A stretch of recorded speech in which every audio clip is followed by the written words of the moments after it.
боловсролын ерөнхий хуулийн хэрэгжилттэй танилцах, за багшийн хомсдол, багшийн үнэлэмжийг дээшлүүлэх, мөн төрийн өмчийн ерөнхий боловсролын сургуулиудын менежментийг сайжруулах гэсэн ийм одоо чиглэлтэй ийм ажлын хэсэг байна. Тэгээ өнөөдрийн байдлаар бид нар ажлын хэсэг дээр маань нэлээд амжилтууд гараад байгаа. Бид нар суурь судалгаанууд хийсэн. Судалгааны маань үр дүнд та бүхэн одоо сайн мэдж байгаа.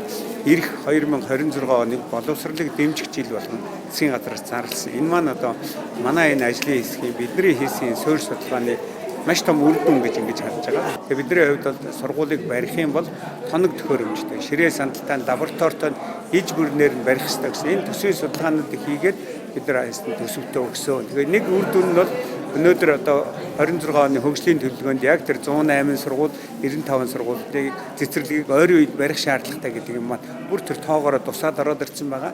Иннээс 26 оны яг төсөвт бол шинээр 45 сургууль, 45 цэцэрлэг барья гэдэг нь төсөвтөөгөө ингээд суугаад ороод ирсэн бол одоо манай ажлын хэсэг маань их том үр дүн. Та бүхэн санаж байгаа бол 25 оны төсөвт бол шинэ сургууль цэцэрлэг барина гэсэн нэг ширхэгч хөтөлбөр ороогүй. Тэгвэл энэ 26 оных дээр 45 сургууль, 45 цэцэрлэг гээд өөр 214 тэрбум сургуульд нь за нэг 70 хэдэн тэрбум нь цэцэрлэгт нь 103 тэрбум нь цэцэрлэгийг барихад зарцуул яг бүр ингээд суугаад ороод ирсэн байна.